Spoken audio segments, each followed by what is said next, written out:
Hey people, it's NIyas713 Links. This is another Black Holocaust video, so this is from history.com.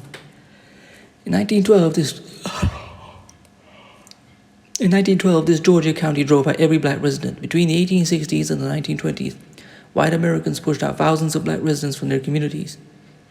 Stacey Abrams' victory in the Georgia Democratic gubernatorial primary put her one step closer to becoming the first black female governor in the U.S. To understand what Abrams is up against in November, when she'll compete against two Republican men in a red state that has only elected white men, it's useful to look at the state's history of white supremacy and how that legacy affects Georgians today. One county in particular shoulders an especially egregious past. The northern county of Forsyth, one of Georgia's 10 most populous, leans heavily white and conservative. Its demographics are shaped by an event that happened in 1912, where white people forced out all 1,098 of Forsyth's black residents, who comprised about 10% of the population at the time. Growing up as a white boy in Forsyth, writer Patrick Phillips says that he'd always heard that the county had driven out the black population to protect its white women after black men had raped and killed one woman.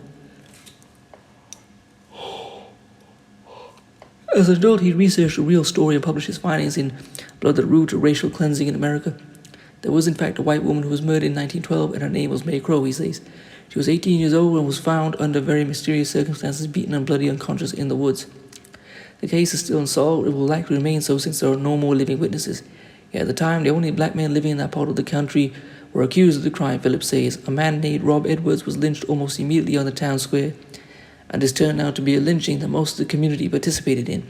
Thousands of people showed up to watch the lynching and joined in and fired bullets into his corpse. The county also lynched Oscar Daniel and Ernest Knox, both teenage boys.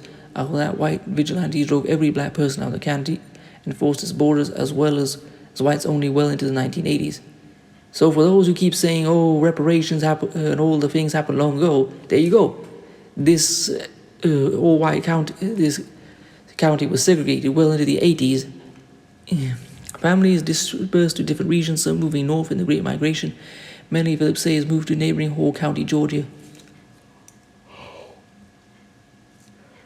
The expulsion wasn't a bizarre anomaly in one part of the country. Between the 1860s and the 1920s, white Americans drove thousands of black residents from their communities.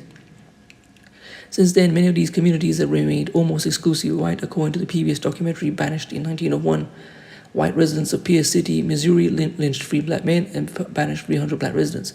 By 2000, the census reported the city had remained majority white. Out of a population of 1,385, only 0.22%, i.e. 3 people were black. A 1905 population in Harrison, Arkansas left a similar legacy as the 1912 campaign in Forsyth. Today, Forsyth's population is only 3.6% black.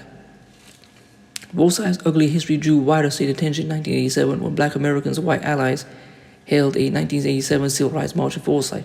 Many white residents responded by throwing rocks at the marchers, and Phillips says this kicked off an inquiry into whether land that was illegally taken from black residents in 1912 could be turned over to those black residents' descendants today. However, since this land has been handed down or sold several times since then, the county didn't redistribute any land and likely won't in the future. I would bet good money that somebody on these county administrations or governorships or whatever is the owner of some of that stolen land. Should I give back land that my ancestors stole? And I want to remind some people something.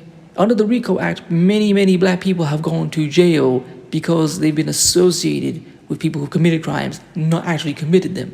So remember, black people can be persecuted for what other people have done. But there can be no justice for black people in the same way. Like, oh, okay, we can't punish people who have stolen property that is taken from you. If it's been stolen several times over, we're just going to have to let them out of line, let them keep what they stole. Oh, well. Phillips says that many other communities in northern Georgia attempted to expel their black residents in the early 20th century. Forsyth was only unique in how successful it was. If these people were to vote for someone like Stacey Abrams and really put all this behind them, it would, forget that. Anyway, please comment, rate, share, and subscribe. I'm going to leave this article in the description. If you'd like to support my channel, I'll leave my GoFundMe in the description. If you'd like to follow me on Instagram, I'll leave it there as well. If you'd like to buy all my t-shirts, I'll leave it there as well. Peace.